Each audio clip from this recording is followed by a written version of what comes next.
Welcome to the Capital Exchange. I'm Steve Wilbur, Managing Director at Allen Capital Group. And I'm Travis Portwood, Chief Investment Officer with Allen Capital Group.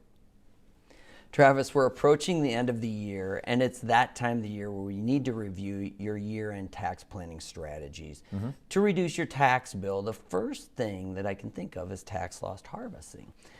If you are carrying a loss in a position and you sell that loss, you can realize it this year.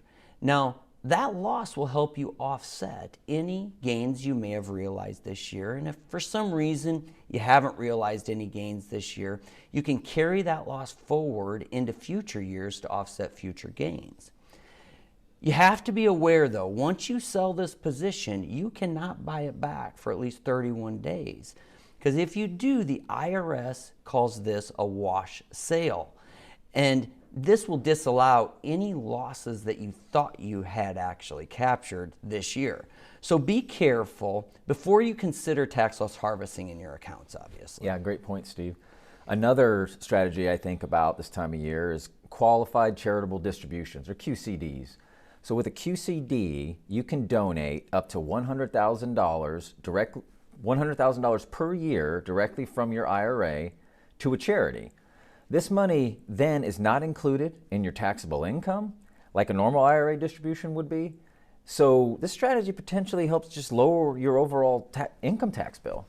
Yeah, Travis, and if you're taking RMDs on your IRA currently, because you're 70.5 or 72, depending on the Secure Act and when you started taking your distributions, and that changed the age, the charitable distribution that you make to that charity actually counts towards that RMD, so then you don't have to pay that tax liability. Yeah, it's another great point, Steve. And in addition to lowering your income, reducing the overall dollar amount in your IRA will decrease future RMDs you might have to take from your IRA.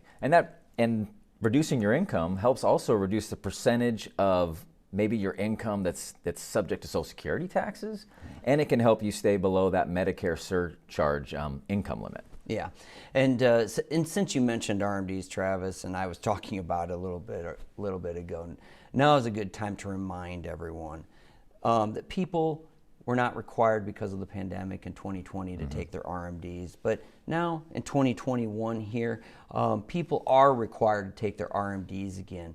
So if you haven't taken your RMD in 2021, you need to, because the penalty is steep if you don't. It's a 50% penalty. So if you have to take out $20,000, $10,000 of it's going to be going to the IRS. Yeah, ouch. I mean, that's a tax bill that no one wants to pay, and really no one should have to pay if you're doing your planning right. That's so, right. Last, Steve, and I don't feel we'd be doing our jobs as financial planners if we didn't encourage people to save more.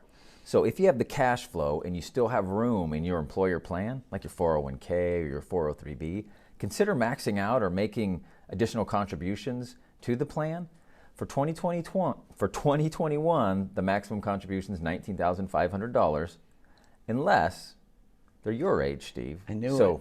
I knew it. People age 50 or older can make an additional catch-up contribution of $6,500, so $26,000 total. Any extra money you can save and allow the magic of compounding to work on it, the better you'll be down the road. Why is it that you don't look younger than me? It's the gray hair. Thanks, Travis. This has been great. I look forward to it next week. I look forward to it as well. Thank you for watching this week's Exchange. To make sure you don't miss out on future discussions, please follow us on social media. Make sure to like and share our videos, and we'll see you next week.